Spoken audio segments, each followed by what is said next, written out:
8:44 minutos en el territorio continental ecuatoriano, buscando la verdad y abogando por la unidad nacional en pro de la paz y la seguridad en el Ecuador. Queremos dar la bienvenida en la revista de Opinión Democracia al ministro de Transporte y Obras Públicas, Roberto Luque. Lo invitamos para conocer cómo cerró el 2024 esta cartera de Estado, cuáles son las perspectivas, obras nuevas, obras de reconstrucción, inauguración de puentes, en qué condiciones está el sistema vial ecuatoriano. Muy buen día.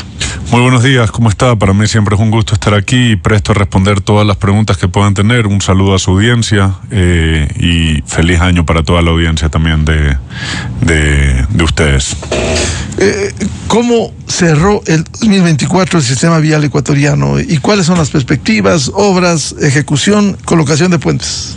Bueno, principalmente una de las noticias importantes es la reactivación de la obra pública. Cómo nosotros hemos reactivado la obra pública a través de 3 ejes fundamentales. El primero, nosotros creemos que las obras no son de un gobierno en específico, sino todas aquellas obras que nosotros encontramos o suspendidas o con falta de pagos, que fueron la gran mayoría, las agilitamos y las hemos acelerado. Un gran ejemplo de eso es, por ejemplo, lo que pasó en el paso lateral de Guaranda, un proyecto contratado en el gobierno del presidente Moreno, en donde se entregó un anticipo, luego de $8 millones, luego se ejecutaron cerca de 3 millones en el gobierno del presidente Lasso, en total 11 millones. Nosotros encontramos en 38 meses de ese proyecto una ejecución de 22%. En tan solo un año nosotros hemos acelerado ese proyecto y ya está en 55%, es decir, hemos invertido cerca de 14 millones de dólares en ese proyecto. Y así varios ejemplos más, el puente sobre el río Upano, que está cerca a ser inaugurado, y otros puentes más y otros proyectos más que encontramos o suspendidos o con falta de pago o con avances lentos, los hemos ido acelerando. Ese es eje número 1. Eje número 2 es reactivación de obras grandes importantes. Y aquí quiero destacar la vía E25 entre Buena Fe y Babahoyo y el Quinto Puente. ¿Qué hemos hecho con estos dos proyectos que son prioritarios y fueron promesas de campaña del presidente Noboa? Considerando las complicaciones económicas que este gobierno heredó, nosotros decidimos hacer en la E25 un proceso de ingeniería inversa. ¿Qué quiere decir eso de ahí? En un proyecto que sabemos que es importante y sabemos que las inversiones a ejecutarse son grandes, como la vía Buena Fe Babahoyo, lo que decidimos hacer es arrancar con una inversión de 50 millones y ver qué lográbamos hacer con eso. Entonces, entre Babahoyo y San Juan hay 20 kilómetros que se están ampliando a 4 carriles. Y en el norte, en la zona norte, en los 100 kilómetros restantes, tenemos carriles de rebasamiento, es decir, va a ser la vía a 4 carriles por 3 kilómetros en 4 tramos para que puedan rebasar. Tenemos muy buena retroalimentación de todos los transportistas y todos los usuarios de esa vía, porque es una obra realmente importante que va a hacer incluso que el proyecto macro, que es una alianza público-privada para que sea concesionada ese tramo de vía, pueda ser económicamente más rentable. Lo mismo sucedió con el Quinto Puente. En un año de gestión hemos hecho varias cosas. Número 1, actualizar los diseños que eran del 2009, que no es cosa menor para un proyecto tan grande como ese. Actualizar el estudio de tráfico con consideración de la elasticidad de la demanda, que antes no existía. ¿Qué quiere decir eso? Que a mayor peaje, menor demanda de vehículos, y eso es necesario para la estructuración financiera del proyecto. Aprobamos la ley de alianzas público-privados y el proyecto del Quinto Puente ya consta como perfil de proyecto en la Secretaría de Inversiones Público-Privadas. Independientemente de esas 3 cosas que he mencionado hasta ahora, nosotros empezamos a hacer estructuraciones financieras y vimos rápidamente que era necesario que el Estado ponga recursos económicos, ya sea en la construcción o en la operación. Y como compromiso del presidente Noboa para el proyecto, hemos realizado ese aporte estatal en forma de obra pública a través de un convenio con la prefectura para arrancar los tramos 4 y 5 del proyecto del Quinto Puente. ¿Qué son los tramos 4 y 5?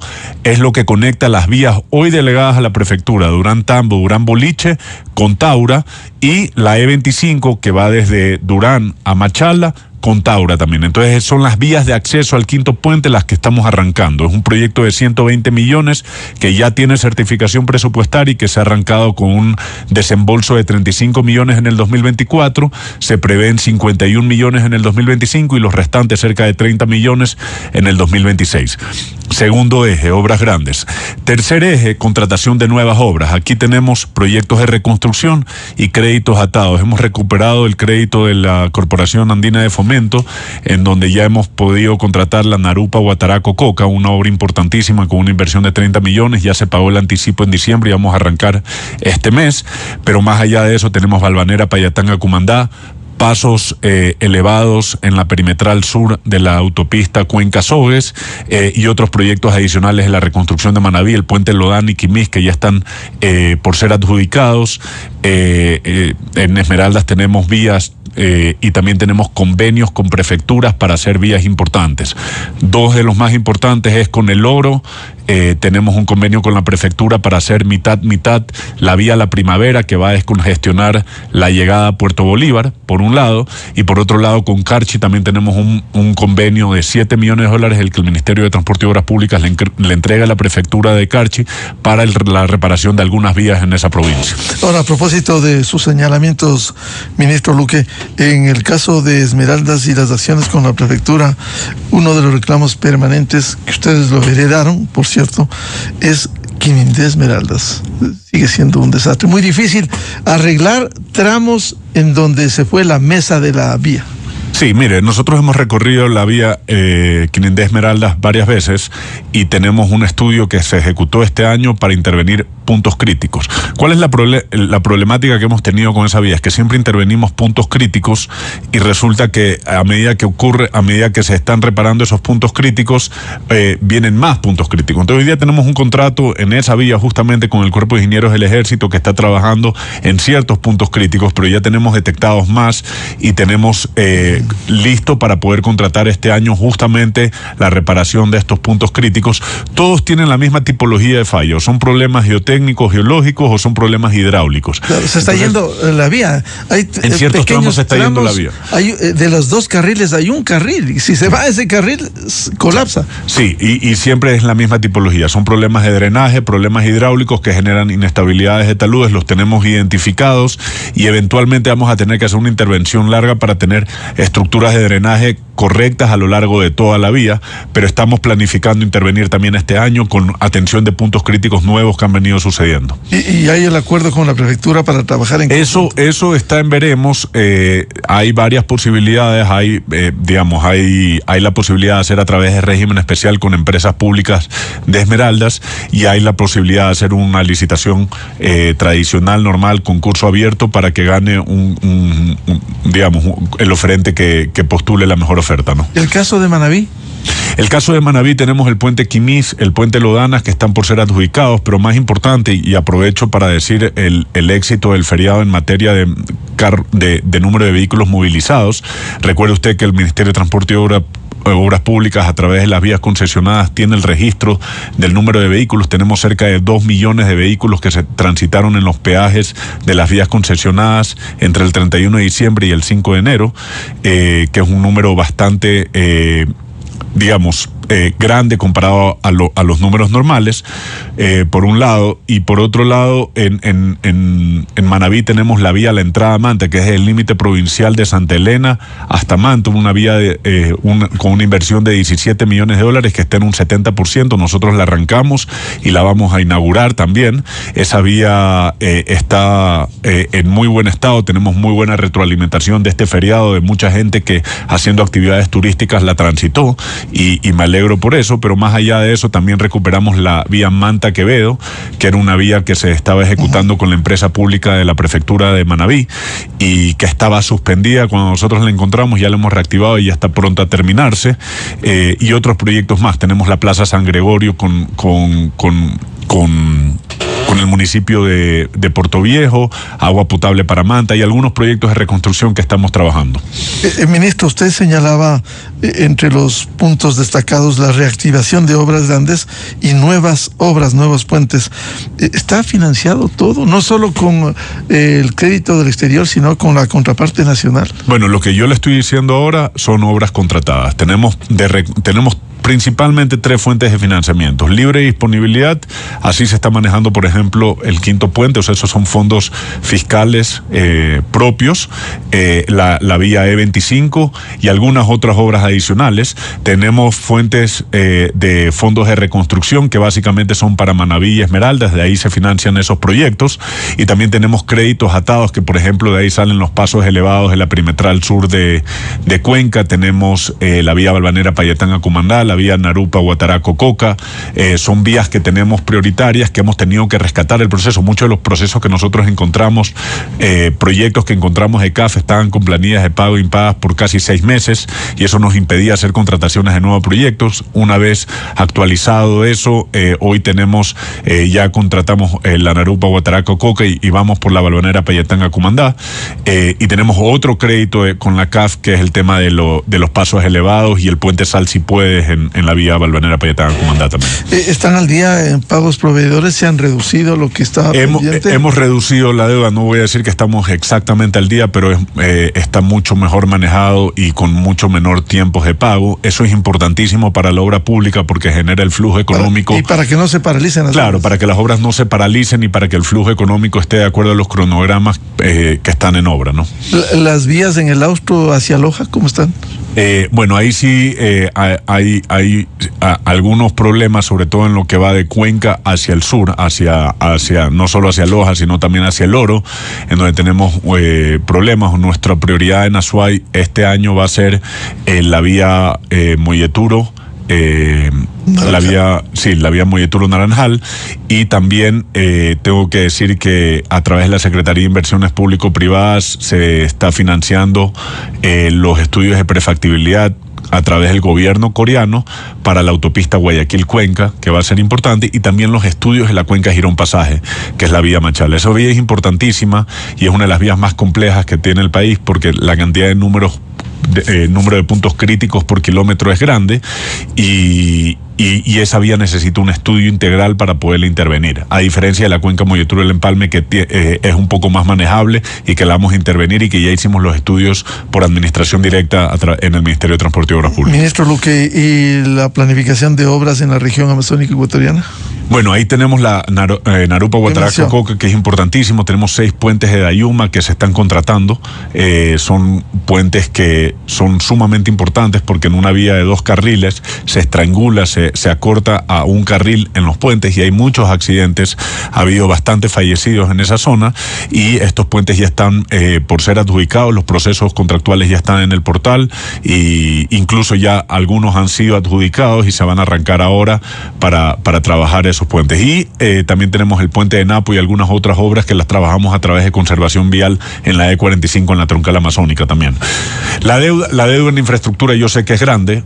Tenemos básicamente que el presupuesto de inversión se ha visto reducido respecto a lo que necesitamos para mantener el estado de la red vial, pero poco a poco está aumentando. Este año vamos a tener 290 millones de inversión respecto a los 218 que tuvimos el año pasado, y eso va a generar que poco a poco vayamos resolviendo estos problemas que se están suscitando en la red vial estatal, ¿no? Ministro, cuando uno circula por el país ve la diferencia, primero por problemas de décadas, citaba la Quinin de Esmeraldas, con las vías concesionadas. Uno circula aquí en el centro norte del país y ve que se paga un peaje y hay mantenimiento. Entonces, el tema de las concesiones, ¿el gobierno lo va a considerar para dejar al sector privado y que administre? Sí, lo estamos considerando, por supuesto. O sea, nosotros, acuérdese que aprobamos la ley de alianza público-privadas, que es justamente para hacer concesiones viales, entre otras cosas. Ahí tenemos la PIFO-Y de Baeza, que ya está el estudio de prefactibilidad terminado. Por ejemplo, tenemos la vía Manta-Quevedo, tenemos la vía Montecristi-La Cadena, tenemos Pedernales-Cojimíes, tenemos el Quinto Puente, la vía Juján-Buena Fe. Todas esas vías son proyectos que estamos contemplando que se puede hacer una estructuración financiera de tal manera que exista inversión privada y que se recupere a través de una tasa de peaje.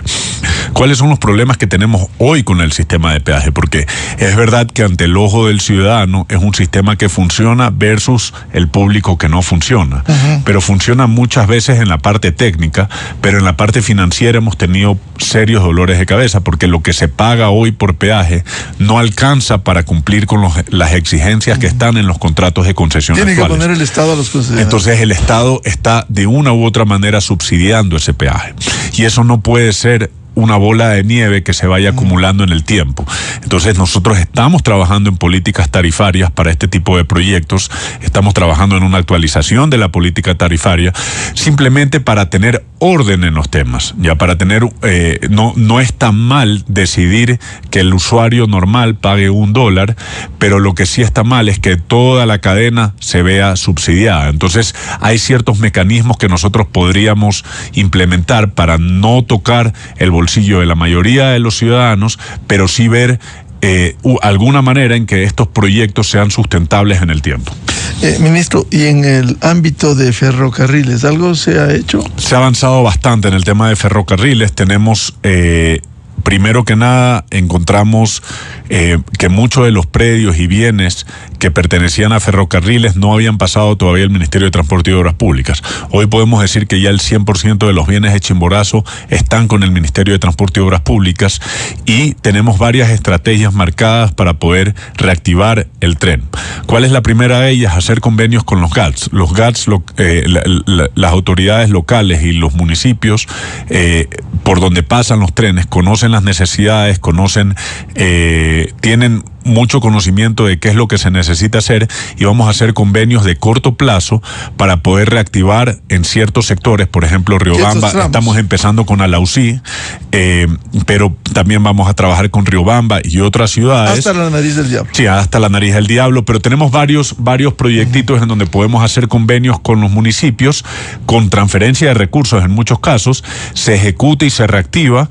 ¿Y asume el municipio la administración? Asume la operación, pero temporalmente. Y en paralelo, lo más importante, todas las consideraciones técnicas que existen en ese convenio vienen respaldadas por una asesoría técnica que tuvimos del BIT con expertos que vinieron hacia acá y dijeron cuáles son los estándares mínimos técnicos que tenemos que tener. Por eso se ha demorado un poco el tema. Nosotros pensábamos ya lanzar el proyecto, pero ellos dijeron no, tenemos que tener un estándar un poco más alto por temas de seguridad, no vaya a ser temas de aseguramiento de los bienes y de los vehículos de las locomotoras, digamos. Entonces en eso estamos trabajando, pero en paralelo estamos también viendo una estructuración financiera para poder hacer de esto una alianza público-privada en donde se pueda reactivar todo el trayecto del tren y que pueda ser un atractivo turístico y en un proyecto que nunca debió haber muerto, con patrimonio histórico, cultural, paisajístico y de todo tipo, ¿no? Además sirvió a pueblos en donde pasaba solo el tren. Sí, la reactivación económica, digamos, la economía de muchos de esos pueblos depende exclusivamente del tren y no vale la pena matar eso, y aparte que tiene un potencial enorme. Mucha de la gente que ha venido, extranjeros, nos dicen el potencial que tiene turísticamente el proyecto. ¿Y en la situación de Imbabura? ¿Imbabura y Cachi? Sí, es el mismo mecanismo. ¿Vinculado con el turismo y los municipios? Sí, el mismo mecanismo. Primero, convenios con GATS interesados en poder sacar ciertos tramos y en paralelo una alianza público-privada que nos permita después que un gestor privado maneje la operación del tren y que haga las inversiones necesarias, y si es que el Estado tiene que poner inversión, es algo que nosotros no lo descartamos. Aquí un factor muy importante es que mucha gente critica el tema de que el proyecto no es rentable por la experiencia que hubo cuando estaba Ferrocarriles EP, y nosotros lo que decimos es, tenemos que buscar una estructuración financiera que genere rentabilidad económica, sí, pero si es que no la genera, la reactivación económica y los beneficios que trae a toda la ciudadanía superan ampliamente, y nosotros sí no descartamos poder poner inversión del Estado para que este proyecto salga adelante. Hemos hablado del trazado del tren y su recuperación. ¿Y las locomotoras en qué estado se encuentran? Bueno, hay de todo. Hay unas que están funcionando perfectamente, hay otras que tenemos un estado... ¿Tienen mantenimiento? Sí, tienen mantenimiento, se las ha mantenido. Estamos trabajando arduamente en ese tema, es uno de los proyectos importantes y objetivos que tenemos. Quisiéramos que fuera mucho más rápido, pero la verdad es que sí, el abandono que había tenido ese proyecto y esos equipos era tan grande que nosotros casi que hemos partido de cero. Ha habido muchos robos de bienes, muchos daños, vandalismo y cosas que tenemos que recuperar, y que hemos tenido, por suerte, colaboración de muchos municipios, pero también del sector privado para poder trabajar en eso y hasta que formulemos los proyectos necesarios para nosotros mismos hacernos cargo, ¿no? ¿Es el caso de la estación, por ejemplo, de aquí en el sur de Quito? Sí, pero a nivel nacional en casi todos lados. La estación de Riobamba tiene problemas, no tiene seguridad.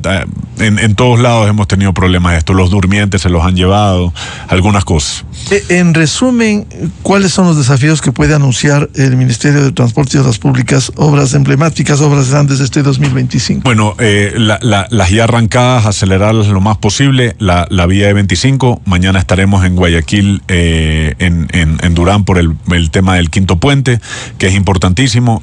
Con el presidente ya trabajamos para empezar el acceso norte a Ambato, que es una obra importantísima, esperada por mucho tiempo, con una inversión de $80 millones en la provincia de Tungurahua, para la ampliación a 4 carriles, y eso son las obras más grandes que tenemos, la vía Narupa-Guataraco-Coca y la vía Balvanera-Payatán-Acumandá. Bien, al ministro de Transporte y Obras Públicas, Roberto Luque, gracias la presencia en la revista de Opinión Democracia. Ministro, muy amable. Muchas gracias. 9:05 minutos en el territorio continental ecuatoriano. Con esto cerramos la jornada de entrevistas y debates, la opinión diversa y libre en la revista de Opinión Democracia. Les recomendamos, ya viene en Exa FM, Show de la Papaya, y a los miles de seguidores de la revista de Opinión Democracia les reiteramos un venturoso 2025, y les deseamos feliz lunes, feliz inicio de semana a todos. Muy buen día. La revista de Opinión Democracia, buscando la verdad en todas partes. Esto es Exa Informa por Exa FM. El vínculo entre negocios estatales y ambiciones políticas.